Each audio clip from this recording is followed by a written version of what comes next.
Hello everyone, आप देख रहे हैं चैनल अमीन इन्फो। तो मुझे नहीं पता कि इस वीडियो में आप लोग इस वीडियो को देखने के बाद किस तरह से रिएक्ट करने वाले हो। लेकिन ये जो वीडियो है, ये जो टॉपिक है इस वीडियो का, वो ये टॉपिक नहीं है कि आपके एग्ज़ाम कब होने वाले हैं, आपके एडमिशन कब होने वाले हैं, आपका रिजल्ट प्रीवियस सेमेस्टर का कब आएगा। ये वीडियो उन सब टॉपिक से थोड़ी आगे की बात की हम करने वाले हैं। ठीक है जी। देखो, आप में से बहुत से बच्चे इस चैनल पर 2019 से जुड़े हुए हैं, 2020 से भी जुड़े हुए हैं, और सम ऑफ यू में ज्वाइन इन 2021। लेकिन वो फ़र्क नहीं पड़ता। फ़र्क ये पड़ता है कि आप लोग इस चैनल के माध्यम से कितनी मदद ले सकते हो। ठीक है जी, वो मैं हर एक तरह से प्रोवाइड करने की कोशिश करता हूँ। अब जैसे आप एसओएल से ग्रेजुएशन कर रहे हो, तो मैंने ट्राई किया है कि आपको जितनी भी ऑथेंटिक इन्फॉर्मेशन जल्द से जल्द प्रोवाइड करवाई जाए तो बहुत अच्छा होगा आप लोगों के लिए। क्योंकि बहुत से बच्चे एसओएल में एडमिशन लेते हैं, उनको प्रॉपर गाइडेंस नहीं मिल पाती है कि कहाँ एडमिशन लेने के बाद कहाँ जाएँ, किस तरह से कॉन्टैक्ट करें। क्योंकि एज़ यू नो कि एसओएल डिपार्टमेंट उतना कैपेबल या फिर उतना रिस्पॉन्सिबल नहीं है कि वो हर एक इन्फॉर्मेशन आप लोगों को प्रोवाइड करे। ठीक है, इसलिए बहुत से यूट्यूब के ऊपर चैनल्स भी खुले हुए हैं जो आपको proper information, proper guidance provide करते हैं। लेकिन मैं अब इससे अलग थोड़ी बात करने वाला हूँ। देखो, आप में से बहुत से बच्चे फर्स्ट ईयर में होंगे, सेकंड ईयर में होंगे, या फिर थर्ड ईयर में होंगे। जो फिफ्थ सेमेस्टर वाले बच्चे हैं, या फिर ऐसे बच्चे जो सेकंड ईयर एनुअल मोड का असाइनमेंट देकर आए हैं, ये सब बच्चे फाइनल ईयर में हैं, और बहुत से बच्चे थर्ड सेमेस्टर में भी होंगे। तो मेरा जो इस वीडियो में मेन कंसर्न है वो ग्रेजुएशन के बाद का है कि आप लोग फिलहाल ग्रेजुएशन कर रहे हो। क्या आप लोगों ने ये सोचा है कि ग्रेजुएशन के बाद आपको क्या करना है? क्योंकि देखो, मैं यहाँ समझ सकता हूँ कि इस वक्त आपके 3 कैटेगरी के बच्चे इस चैनल पर जुड़े हुए होंगे। पहली कैटेगरी तो वो जिसको बिल्कुल क्लियर होगा कि यार मुझे ग्रेजुएशन के बाद ये करना है। चाहे मुझे एसएससी का एग्ज़ाम देना हो, चाहे मुझे यूपीएससी का एग्ज़ाम देना है, चाहे बैंकिंग का एग्ज़ाम देना है, ठीक है, चाहे मास्टर्स करनी है। मतलब फर्स्ट कैटेगरी तो उन बच्चों की होगी जिनको एकदम श्योर है कि मुझे ये चीज़ करनी है, और वो उस चीज़ को करने के लिए एक्टिविटीज़ भी कर रहे होंगे, प्रिपरेशन भी कर रहे होंगे। ठीक है, खासकर यूपीएससी वाले या फिर गवर्नमेंट एग्ज़ाम वाले बच्चे, वो इसकी प्रिपरेशन भी साथ में कर रहे होंगे। दूसरी कैटेगरी उन बच्चों की है जिनको ये पता ही नहीं है कि यार ग्रेजुएशन के बाद आखिर में करूँगी क्या या फिर करूँगा क्या। और ग्रेजुएशन कर रहे हैं अपने आराम से मज़े में, और उन्होंने अभी तक अपनी ये प्लानिंग नहीं करी है कि यार ग्रेजुएशन के बाद आखिर करना क्या है। और तीसरे कैटेगरी का बच्चा वो है जो बीच में अटका हुआ है, जिसको पता तो है कि यार ग्रेजुएशन के बाद ये करूँगा या फिर ये करूँगी, लेकिन उसको करने के लिए कुछ प्रिपरेशन वो नहीं कर रहा। देखो, यहाँ पे सिंपल सी बात है, एसओएल के जो स्टूडेंट्स हैं फ़िलहाल, वो ग्रेजुएशन में इतना मसरूफ़ हैं फ़िलहाल, वो ये नहीं सोच पा रहे हैं कि यार चलो ग्रेजुएशन तो हो ही जाएगी, इसके बाद आगे क्या करें। खासकर ये जो वीडियो है, ये फिफ्थ सेमेस्टर और सेकेंड ईयर एनुअल मोड वाले बच्चों के लिए है। तो मैं सिर्फ इस वीडियो में आपको, आप ये बोल सकते हो, अलर्ट करने आया हूँ, या फिर आप ये बोल सकते हो सजेशन भी आप लोगों से मैं लेने आया हूँ कि आप लोग ग्रेजुएशन के बाद किस फील्ड में जाना चाहते हो। जिस भी फील्ड में आप जाना चाहते हो, ये बिल्कुल राइट टाइम है कि उस फील्ड के बारे में प्रॉपर प्लानिंग तैयार करना कि अगर मुझे बैंकिंग का एग्ज़ाम देना है तो मुझे अभी से उसकी प्रिपरेशन तैयार रखनी है। ऐसा ना हो कि ग्रेजुएशन कंप्लीट हो जाए, उसके बाद हाँ जी अब मुझे बैंकिंग का एग्ज़ाम देना है, अब मैं प्रिपरेशन स्टार्ट करूँगी। वो चीज़ बिल्कुल गलत है। ठीक है, खासकर ये जो बच्चे फाइनल ईयर में है, फिफ्थ सेमेस्टर, या फिर अब जो थर्ड ईयर में आएंगे, उन बच्चों से मेरी एक छोटी सी ही रिक्वेस्ट है कि आप लोग थोड़ा टाइम निकाल के अपना फोकस तैयार करिए कि मुझे ग्रेजुएशन के बाद क्या करना है। अगर मुझे मास्टर्स परस्यू करना है तो वो भी डिसाइड करिए कि रेगुलर से करना है या फिर ओपन से करना है। ठीक है, और रेगुलर से करना है तो एंट्रेंस की पूरी पूरी प्रिपरेशन करिए। आजकल एसओएल से बच्चे बहुत सवाल पूछते हैं कि सर मैंने एसओएल से ग्रेजुएशन करी है, तो क्या मैं मास्टर्स रेगुलर से परस्यू कर सकता हूँ? तो इसका आंसर है बिल्कुल हाँ जी, आप कर सकते हो। लेकिन यार उसके लिए आपको एंट्रेंस की प्रिपरेशन करनी पड़ेगी। अब देखो यार, वही कहानी आ जाती है, बहुत से बच्चे ऑनलाइन एग्ज़ाम शॉर्टकट अपनाने की सोचते हैं। अब मैं बिल्कुल ये नहीं बोल रहा हूँ कि ऑनलाइन एग्ज़ाम बुरी चीज़ है। मैं सिर्फ इसलिए बोल रहा हूँ क्योंकि देखो, ऑनलाइन एग्ज़ाम की वजह से आप अपने जो लॉन्ग टर्म गोल्स हैं उसको ख़त्म कर रहे हो। आपको दिख तो रहा है कि यार शॉर्ट टर्म गोल, इस सेमेस्टर में अच्छा परफॉर्मेंस कर लूँगा, ऑनलाइन एग्ज़ाम तो होंगे, बुक्स में से देख कर लिख लूँगा। लेकिन जो एग्ज़ाम होने के बाद अगर आप मास्टर्स परस्यू करना चाहते हो, जिसके लिए आपको ग्रेजुएशन में जो आपने पढ़ा है उसकी प्रिपरेशन ज़रूरी है, उसको आप ख़त्म कर रहे हो। ठीक है, तो जो भी बच्चा ऐसा है जो रेगुलर मास्टर्स से करना चाहता है, तो उसको एंट्रेंस की प्रिपरेशन करनी पड़ेगी।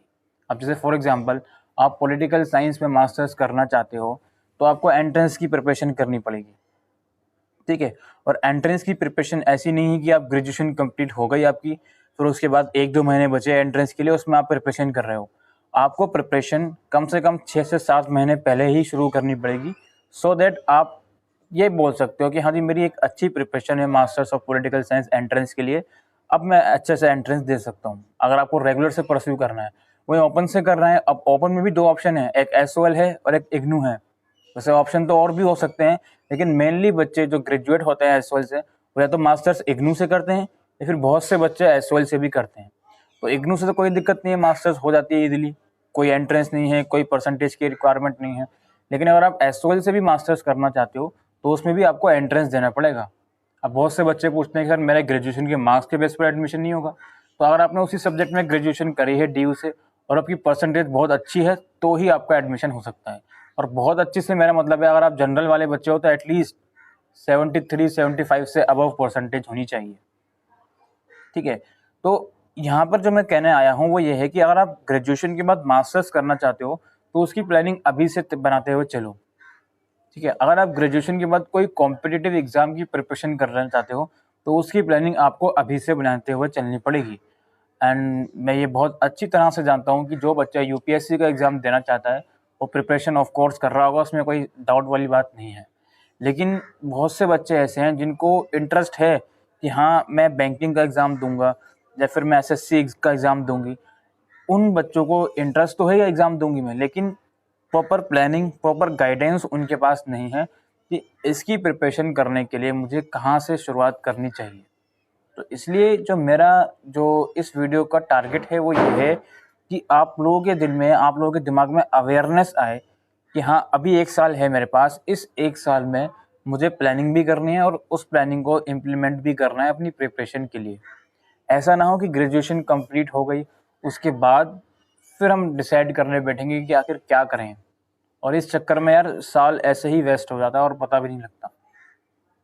बहुत से बच्चे ग्रेजुएशन के बेस पर जॉब ढूंढना चाहते हैं, तो वो सिंपल सी बात है, अगर आप ग्रेजुएशन के बेस पर जॉब करना चाहते हो प्राइवेट जॉब, तो मिलना बहुत आसान भी नहीं है और बहुत मुश्किल भी नहीं है।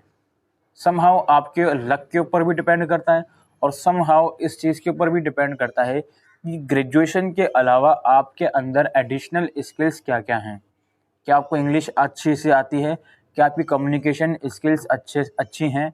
ये सब कुछ मैटर्स हैं, ये सब कुछ फैक्टर्स हैं जो डिपेंड करता है कि ग्रेजुएशन के बाद अगर आप कोई प्राइवेट कंपनी में जॉब ढूंढ रहे हो तो ये सब चीज़ें मैटर करती हैं। क्योंकि आई नो बहुत से बच्चे ग्रेजुएशन के बाद कोशिश करेंगे कि यार कोई जॉब लग जाए, तो वो जो कोशिश है उस कोशिश को करने से पहले आप लोगों को उस चीज़ की जो रिक्वायरमेंट है वो कंप्लीट करनी है।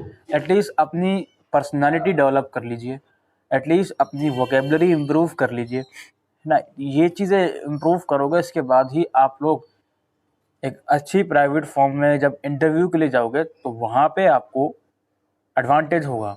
और अपार्ट फ्रॉम दीज थिंग्स, आप किसी भी चीज़ की तैयारी कर रहे हो, चाहे आप मास्टर्स की कर रहे हो, चाहे आप बैंकिंग या एसएससी यूपीएससी की कर रहे हो, एक चीज़ तो आपको आपसे कर देनी चाहिए। वो चीज़ ये है कि आप लोगों को करंट अफेयर्स, न्यूज़पेपर रोज़ाना रीड करना चाहिए, रोज़ाना आपको न्यूज़पेपर पढ़ना चाहिए। आजकल बच्चे हर एक जगह टाइम वेस्ट कर देंगे, चाहे वो यूट्यूब शॉर्ट्स हो, वीडियोस हो, इंस्टाग्राम हो, हर जगह टाइम वेस्ट आप लोग कर दोगे। लेकिन जब बारी आती है न्यूज़पेपर पढ़ने की तो वो कोई नहीं करता, ठीक है। और देखो मोबाइल में न्यूज़पेपर आते हैं आजकल, तो वैसे मैं प्रेफर नहीं करता कि मोबाइल में न्यूज़पेपर पढ़ो, ठीक है। लेकिन फिर भी अगर आपके घर में न्यूज़पेपर कोई नहीं लगा, कोई नहीं आता न्यूज़पेपर, तो कोशिश करो फ़ोन से पढ़ने की। अदरवाइज़ ये भी कोशिश करो कि एक घर में आप इंडियन एक्सप्रेस या द हिंदू या हिंदुस्तान टाइम, कोई भी न्यूज़पेपर आप कंफर्टेबल हो उसको रीड करो, उसको पढ़ो कि दुनिया में क्या क्या चीज़ें चल रही हैं, उसके बारे में इंफॉर्मेशन गैदर करो। अगर वो आप करते चले जाओगे टाइम के साथ साथ तो आपको बहुत ही एडवांटेज होगा। ये चीज़ भी आपको करनी है। और जो बच्चे प्रोफेशनल कोर्स में जाना चाहते हैं, लाइक बहुत से बच्चे एलएलबी करना चाहते हैं, बहुत से बच्चे बीएड करना चाहते हैं, यार इन बच्चों को तो एंट्रेंस की प्रिपरेशन स्टार्ट कर देनी चाहिए अभी से। मैं सच में बोल रहा हूँ।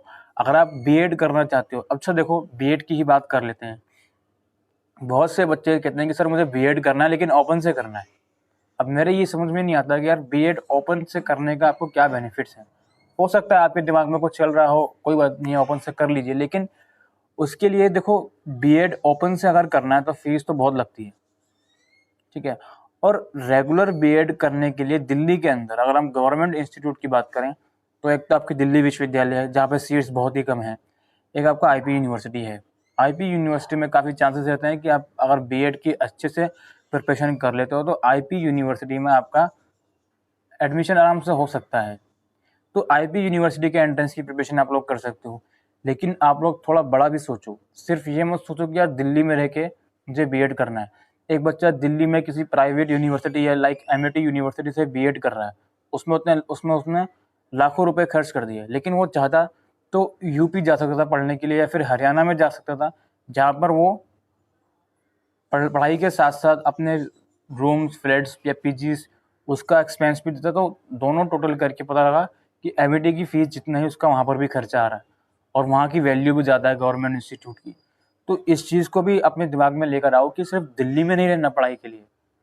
अगर पैसे दिल्ली में लेकर प्राइवेट यूनिवर्सिटी में उतने ही खर्च हो रहे हैं जितने किसी बाहर यूनिवर्सिटी में जाकर हरियाणा यूपी में जाकर खर्च हो रहे हैं, तो फिर आप क्यों नहीं जाते हैं वहाँ पे। इस चीज़ को भी अपने दिमाग में बिठाइए। आई होप आप समझ रहे हो कि मैं क्या कहना चाह रहा हूँ। वहीं बात आई एलएलबी की, बहुत से बच्चे एलएलबी करना चाहते हैं, तो एलएलबी के लिए भी आपको प्रॉपर एंट्रेंस की प्रिपरेशन करनी पड़ेगी। अब तो दिल्ली यूनिवर्सिटी की बात करें तो लगभग 3000 सीट्स हैं एलएलबी की, यहाँ से आप एलएलबी कर सकते हो, ठीक है। बाकी लखनऊ यूनिवर्सिटी से कर सकते हो एलएलबी, बनारस हिंदू यूनिवर्सिटी से कर सकते हो एलएलबी। ग्रेजुएशन की बात की मैं बात कर रहा हूँ, तो इसकी भी आपको प्रिपरेशन कम से कम 6 से 8 महीने पहले से करनी स्टार्ट होगी, क्योंकि एंट्रेंस के टाइम पर आप जब आपका ग्रेजुएशन कंप्लीट हो फिर एंट्रेंस देने की बारी हो तो आप प्रॉपर एंट्रेंस दे सको, ठीक है। और बस लास्ट में मैं यही कहूँगा कि अपनी प्रॉपर प्लानिंग बनाना शुरू कर दीजिए अभी से, ताकि आपको फ्यूचर में कोई दिक्कत ना आए। और एक और चीज़ मैं आप लोगों से कहना चाहता हूँ कि जो बच्चे इस चीज़ का गोल बनाकर बैठे हैं कि मुझे एमबीए, एलएलबी या फिर बीएड ही करना है, तो ग्रेजुएशन के बाद सपोज़ करो आपकी प्रिपरेशन अच्छी है, ग्रेजुएशन के बाद आपने उस पर्टिकुलर एग्ज़ाम का एंट्रेंस दे दिया लेकिन क्रैक नहीं हुआ, तो यार ड्रॉप कर दो 1 साल। यार ड्रॉप करने में कोई बुराई नहीं है, कि बहुत से बच्चे समझते हैं कि यार इसने ड्रॉप कर दिया, पता नहीं क्यों करा ड्रॉप। लेकिन आपकी प्रिपरेशन अच्छी है, उसके बाद भी आपका एंट्रेंस क्रैक नहीं हुआ कोई भी रीज़न की वजह से, तो आप ड्रॉप करिए, उसकी दोबारा प्रिपरेशन करिए। आप ये मत सोचिए कि यार नहीं एडमिशन नहीं हुआ एलएलबी में तो कोई बात नहीं यार एमए ही कर लेता हूँ। नहीं, एमए करिए, बेशक करिए, लेकिन उसकी प्रिपरेशन आप फिर से करिए 1 साल रिपीट करके। इसी तरह से अगर आपको लगता है कि यार बैंकिंग एग्ज़ाम या फिर कोई भी गवर्नमेंट एग्ज़ाम जो मैं देकर आया हूँ, उसमें जो क्वेश्चंस आए थे वो मैं कर सकता था, लेकिन मेरी प्रिपरेशन उतनी इनफ नहीं थी। अगर मेरी प्रिपरेशन होती तो मैं कर लेता, और अगर फर्स्ट टाइम में वो चीज़ करेक्ट नहीं होती तो आपको सेकंड अटेम्प्ट दीजिए उसको। बहुत से बच्चे यहाँ पर प्रोफेशनल कोर्सेज वाले बैठे होंगे, सीए वाले, सीएस वाले, वो लोग इस चीज़ की अहमियत समझ रहे हैं कि मैं क्या कहना चाहता हूँ। कि अगर आप सीए का एग्ज़ाम देते हो तो उसमें आप सीए के एग्ज़ाम में अपीयर होते हो, चाहे वो इंटरमीडिएट हो चाहे वो सीपीटी हो, तो उसमें आप लोगों को चीज़ें समझ में आ जाती है कि हाँ जी ये क्वेश्चन आए, अगर मैं प्रिपरेशन और अच्छे से करता तो मैं इस चीज़ को क्रैक कर सकता था। जैसे सीए का जो एग्जाम्पल है काफ़ी हार्ड एग्जाम्पल है, बिकॉज सीए के अंदर बहुत ही कम परसेंटेज होती है बच्चों की जो क्लियर करते हैं उसको, ठीक है। लेकिन मैं जो चीज़ें बोल रहा हूँ कि आप अगर ड्रॉप कर सकते हो, आपको लगता है कि आपको ड्रॉप करना चाहिए, तो बिल्कुल आप ड्रॉप करिए। अगर आपके पास प्रॉपर टाइम है, फैमिली की तरफ से सपोर्ट है, तो आप ड्रॉप करके भी उस चीज़ की प्रिपरेशन करिए और आगे उसको क्रैक करिए। तो यही सब चीज़ें दोस्तों मैं आज की इस वीडियो में आप लोगों से कहने आया था। आई होप ये वीडियो आपको यूज़फुल लगी हो, तो वीडियो को शेयर करिएगा। Thank you.